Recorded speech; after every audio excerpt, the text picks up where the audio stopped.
تیگ زنی، تیر اندازی اور کشف کی خاص طور پر شامل تھی۔ خلیفہ عبد الملک بن مروان کے دور میں فوج زیادہ تر جنگ و جدل میں مصروف رہی تھی۔ جیسا کہ بتایا جا چکا ہے، عبد الملک نے باغیوں کا خاتمہ کر دیا تھا، اس لیے اب اس کے بیٹے ولید بن عبد الملک کے دور میں امن و امان تھا۔ فوج فارغ تھی، اس لیے خلیفہ نے فوج میں یہ سرگرمی پیدا کر دی تھی کہ ہر سال دارالخلافہ میں جنگی نوعیت کے کھیلوں کے مقابلے ہوتے تھے۔ یہ مقابلے اس قدر سخت ہوتے تھے کہ ان میں کوئی مر بھی جاتا تو مارنے والے سے باز پرس نہیں ہوتی تھی۔ ایک روز خلیفہ کا قاصد بصرہ میں حجاج بن یوسف کے لیے پیغام لایا کہ حجاج سالانہ کھیلوں میں شرکت کے لیے فوراً آئے۔ کھیلوں کے علاوہ سلطنت کے کچھ بحث طلب امور بھی تھے۔ حجاج بن یوسف خلیفہ کے اس بلاوے پر بہت خوش ہوا۔ خوشی کی وجہ یہ تھی کہ وہ اپنے بھتیجے محمد بن قاسم کو خلیفہ سے متعارف کرانا چاہتا تھا۔ یہ تو وہ کسی بھی وقت کرا سکتا تھا، لیکن سالانہ کھیلوں کے مقابلوں کا موقع اچھا تھا۔ وہ محمد بن قاسم کو میدان میں اتار کر خلیفہ کو اور فوج کے سالاروں کو دکھا سکتا تھا کہ اس کا بھتیجا اسی عمر میں اپنے آپ میں کیسے کیسے جوہر پیدا کر چکا ہے۔ اس نے محمد بن قاسم سے کہا، میں نہیں جانتا کہ تیگ زنی، شہ سواری اور بغیر ہتھیار لڑائی میں تمہیں کتنی کچھ مہارت حاصل ہوئی ہے۔ یہ موقع اچھا ہے، میں تمہیں اس مقابلے میں شامل کروں تو مجھے شرمسار تو نہیں ہونا پڑے گا۔ ہار جیت اللہ کے اختیار میں ہے چچا جان، محمد بن قاسم نے کہا، میں ہار نہیں مانوں گا، میدان میں ضرور اتروں گا، چلنے کی تیاری کرو۔ حجاج نے کہا، میں بھی چلوں گی۔ لبنہ نے کہا، آپ مجھے کبھی بھی مقابلہ دکھانے نہیں لے گئے۔ حجاج بن یوسف اکلوتی بیٹی کو مایوس نہیں کر سکتا تھا، اسے بھی اس نے ساتھ لے لیا۔ حجاج بن یوسف محمد بن قاسم اور لبنہ کے ساتھ دارالخلافہ پہنچا۔ اس نے محمد بن قاسم کو خلیفہ کے سامنے پیش کیا اور بتایا کہ یہ کون ہے۔ خدا کی قسم ابن قاسم، خلیفہ نے کہا، تیرے باپ کو ہمارا خاندان کبھی نہیں بھول سکتا۔ اس نے ہماری خلافت کی آبرو پر قربانی دی تھی، وہ بہادر تھا، وفادار تھا۔ ہم امید رکھیں گے کہ تو اپنے باپ کے نقش قدم پر چلے گا۔ ابن یوسف، خلیفہ نے حجاج سے کہا، اپنے بھتیجے کو کسی کے مقابلے میں اتارو گے؟ اسی لیے تو اسے ساتھ لائے ہوں امیر المومنین۔ حجاج نے کہا، میں بھی دیکھنا چاہتا ہوں کہ یہ کسی قابل ہوا ہے یا نہیں، اگر ہوا تو ہم اسے اس کے باپ کی جگہ دے دیں گے۔ خلیفہ نے کہا، حجاج بن یوسف حاکم اعلیٰ تھا، اس کا عہدہ اور اس کے اختیارات آج کے گورنر سے زیادہ تھے۔ اس عہدے کے مطابق خلیفہ نے اسے اپنے محل میں ٹھہرایا۔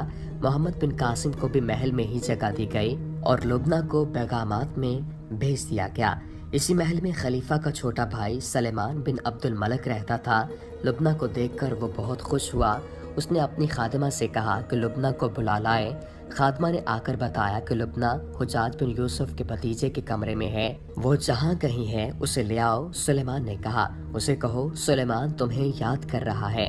خادمہ چلی گئی اور جواب لائی کہ وہ ابھی نہیں آئے گی۔ کہاں تھی وہ؟ سلیمان نے پوچھا، کیا کر رہی تھی؟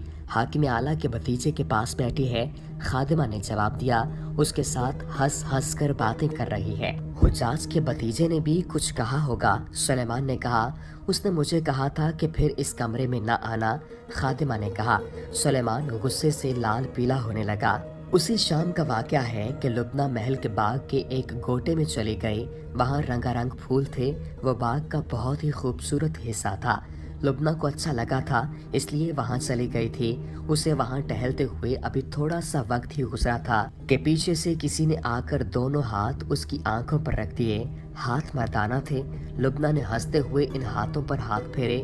چلو پہچان لیا، لبنہ نے کہا، محمد۔ اس کی آنکھوں سے دونوں ہاتھ نیچے کو سرک گئے، پھر یہ ہاتھ پیچھے ہٹ گئے۔ لبنہ نے گھوم کے دیکھا، اوہ سلیمان۔ لبنہ نے کہا، مجھے امید تھی تم آؤ گے، تمہیں امید تھی کہ ابن قاسم آنے والا ہے۔ سلیمان نے طنزیہ لہجے میں کہا، تمہارے منہ سے اسی کا نام نکلا ہے، کیا اس کا نام لینا گناہ ہے؟ لبنہ نے کہا، لیکن کسی کو دھوکے میں رکھنا گناہ کبیرہ ہے۔ سلیمان نے کہا، مجھے دھوکے میں نہ رکھو لبنہ، تمہیں میرے اور ابن قاسم کے درمیان فیصلہ کرنا ہوگا، فیصلہ سوچ سمجھ کر کرنا۔ میں نے خلیفہ بننا ہے اور ابن قاسم میرا ملازم ہوگا۔ میں اسے سالار سے سپاہی بنا سکتا ہوں، اسے بھکاری بنا سکتا ہوں۔ کیا دیکھا ہے تم نے اس میں جو مجھ میں نہیں؟ اس کی محبت میں دھوس نہیں، لبنہ نے کہا۔ میں اسے اس وقت بھی چاہوں گی جب وہ سالار ہوگا، اور جب وہ سپاہی ہوگا تو میں اسے پہلے سے زیادہ چاہوں گی، اور جب تم اسے بیکاری بنا دو گے تو میں اسے کسی کے آگے ہاتھ نہ پھیلانے دوں گی۔ میری محبت عہدوں اور رتبوں کی پابند نہیں۔ لبنہ وہاں سے چل پڑی۔ سلیمان اس کے پیچھے لپکا اور اس کا بازو پکڑ لیا۔ اب وہ محبت کی بھیک مانگنے لگا، لبنہ کو بچپن کی محبت یاد دلانے لگا۔ لبنہ وہاں رکنا نہیں چاہتی تھی اور سلیمان اسے جانے نہیں دے رہا تھا، لپک لپک کر اسے پکڑتا تھا۔ سلیمان، ایک بھاری بھرکم سی آواز آئی۔ سلیمان اور لبنہ نے ادھر ادھر دیکھا۔ پھولوں کے پیچھے حجاج بن یوسف کھڑا تھا۔ اچھا ہوا کہ میں نے خود دیکھا ہے، حجاج نے کہا، اور میں نے اپنے کانوں سے سنا جو تم نے کہا اور جو میری بیٹی نے کہا۔ میرے عزیز، جوانی اندھی ہوتی ہے، میں تمہیں کچھ نہیں کہوں گا، صرف یہ کہوں گا کہ میں اپنی بیٹی کا ہاتھ تمہارے ہاتھ میں نہیں دے سکتا۔ یہ فیصلہ میرا ہوگا، میری بیٹی کا نہیں۔ تم جانتے ہو تمہاری عمر کا میرا اپنا بھتیجا ہے، وہ میرے بھائی کی نشانی ہے، محمد بن قاسم۔ میری بیٹی اسی کی بیوی بنے گی۔ لبنہ سر جھکائے کھڑی تھی۔ حجاج نے اسے اپنے ساتھ لیا اور چلا گیا۔ سلیمان وہیں کھڑا انہیں دیکھتا رہا۔ اس کے چہرے پر جو تاثر آ گیا تھا وہ بتا رہا تھا کہ اس نوجوان کا خون ابل رہا ہے اور وہ سوچ رہا ہے کہ اس لڑکی کو کس طرح حاصل کرے اور حجاج اور محمد بن قاسم کو نیچا دکھائے۔ 2 دنوں بعد یوں لگتا تھا جیسے تمام تر عرب کے لوگ اس شہر میں اکٹھے ہو گئے ہیں۔ باہر سے آئے ہوئے لوگوں نے میدانوں میں خیمے کھڑے کر رکھے تھے، جدھر نگاہ جاتی انسان، گھوڑے اور اونٹ نظر آتے تھے۔ شہر کی گلیوں اور بازاروں میں چلنے کا راستہ نہیں ملتا تھا۔ بہت ہی وسیع و عریض میدان تھا۔ انسانوں اور گھوڑوں اور اونٹوں کا یہ سمندر اس میدان کے ارد گرد سمٹ آیا تھا۔ ایک طرف ایک لمبا چبوترا بنا ہوا تھا، اس پر شامیانے لگے ہوئے تھے، ان کے نیچے کرسیاں رکھی تھیں۔ سب سے آگے ایک شاہانہ کرسی تھی جس پر خلیفہ ولید بن عبد الملک بیٹھا ہوا تھا۔ اس کے دائیں اور بائیں اس کی بیگمات بیٹھی تھیں۔ ان کے ساتھ حجاج بن یوسف بیٹھا تھا، اس کے ساتھ اس کی بیٹی لبنہ بیٹھی تھی۔ باقی کرسیوں پر سالار اور شہری انتظامیہ کے حاکم بیٹھے تھے، ان میں مختلف قبیلوں کے سردار بھی تھے۔ ہزارہا تماشائی میدان کے ارد گرد زمین پر بیٹھے یا کھڑے تھے۔ اونٹوں اور گھوڑوں پر بھی آدمی بیٹھے ہوئے تھے۔ خلیفہ کے اشارے پر سالانہ مقابلوں کا سلسلہ شروع ہو گیا۔ فوج کے دستوں کے آدمی باری باری آتے، اپنے مد مقابل کو للکارتے، اور اس طرح تیغ زنی، شہ سواری وغیرہ کے مقابلے ہو رہے تھے۔ تلواروں سے لڑنے والوں کے ہاتھوں میں تلواریں تھیں اور بھالے بھی، زیادہ تر بھالے چمڑے کے بنے ہوئے تھے۔ تیغ زنی میں کئی آدمی بری طرح زخمی ہوئے۔ شہ سواری کے مقابلے بھی دلچسپ تھے، ہر سوار اپنے کرتب دکھاتا گزر جاتا تھا۔ پھر سواروں کی لڑائی کے مقابلے ہوئے۔ محمد بن قاسم نہ چبوترے پر کرسیوں پر بیٹھے ہوئے مہمانوں میں تھا، نہ دوسرے تماشائیوں میں۔ سلیمان بھی کہیں نظر نہیں آ رہا تھا۔ تماشائیوں کا داد و تحسین کا شور اتنا زیادہ تھا کہ اپنی آواز بھی سنائی نہیں دیتی تھی۔ میدان میں دوڑتے گھوڑے اور اونٹ اتنی گرد اڑا رہے تھے کہ اس میں وہ چھپ جاتے تھے۔ میدان خالی کرو، ایک اعلان سنائی دیا، میدان میں کوئی نہ رہے۔ یہ اعلان بار بار ہوا تو میدان خالی ہو گیا، گرد کم ہوتے ہوتے ختم ہو گئی۔ ایک طرف سے ایک گھوڑا نکلا، اس پر مخمل کی چادر پڑی ہوئی تھی جو گھوڑے کی گردن سے دم تک گئی ہوئی تھی اور دائیں بائیں رکابوں سے ذرا نیچے تک لٹک رہی تھی۔ اس کا رنگ گہرا سبز تھا۔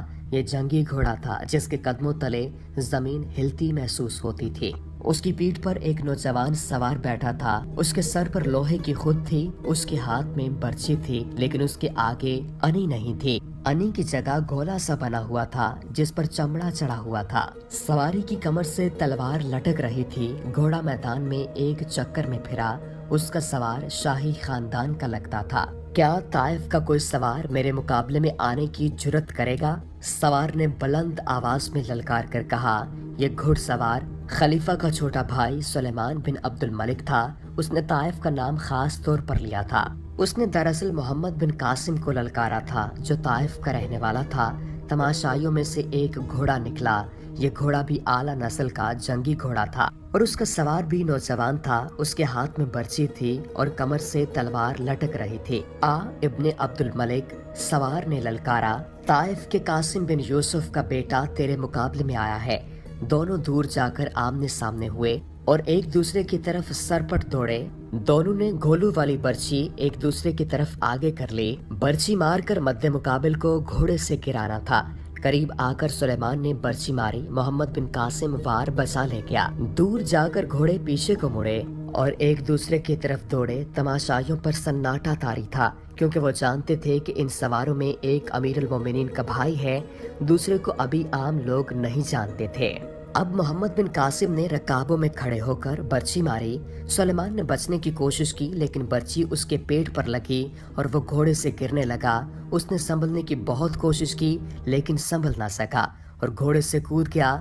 برچی سے وہ زخمی نہیں ہوا تھا، کیونکہ برچی کے آگے چمڑے کا گھولا تھا۔ یہ مقابلہ ابھی ختم نہیں ہوا تھا، ابھی تلواروں کی لڑائی باقی تھی۔ محمد بن قاسم گھوڑے سے اتر آیا اور تلوار نکال لی۔ ادھر سے سلیمان تلوار نیام سے نکال کر آیا۔ قریب آ کر دونوں کی تلوار ٹکرانے لگی۔ دونوں اس طرح پینترے بدلتے اور ایک دوسرے کے وار تلواروں پر روکتے تھے کہ یہ مقابلہ ہار جیت کے بغیر ختم ہوتا نظر آتا تھا۔ ابن قاسم، سلیمان نے محمد بن قاسم سے کہا، اگر تو گر پڑا یا تیری تلوار گر پڑی تو میں تلوار تیرے سینے میں اتار دوں گا۔ سلیمان رکابت کی آگ میں جل رہا تھا۔ کھیل کھیل میں وہ محمد بن قاسم کو قتل کرنے پر تلا ہوا تھا۔ محمد بن قاسم نے کوئی جواب نہ دیا۔ اچانک محمد بن قاسم نے سلیمان پر بڑی تیزی سے وار کرنے شروع کر دیے۔ سلیمان کی گھبراہٹ صاف نظر آ رہی تھی، وہ اب وار صرف روک رہا تھا۔ محمد بن قاسم اسے وار کرنے کی مہلت نہیں دے رہا تھا۔ اس کا ایک وار ایسا پڑا کہ سلیمان نے تلوار پر روک تو لیا، لیکن اس کے ہاتھ سے تلوار چھوٹ کر دور جا پڑی۔ وہ اپنی تلوار کی طرف لپکا، لیکن محمد بن قاسم نے اسے تلوار نہ اٹھانے دی۔ سلیمان خالی ہاتھ تھا۔ محمد بن قاسم نے ایک دو وار کیے تو سلیمان پیچھے ہٹتے گر پڑا۔ محمد بن قاسم نے اپنا ایک پاؤں اس کے سینے پر رکھ کر تلوار کی نوک اس کی شہ رگ پر رکھ دی۔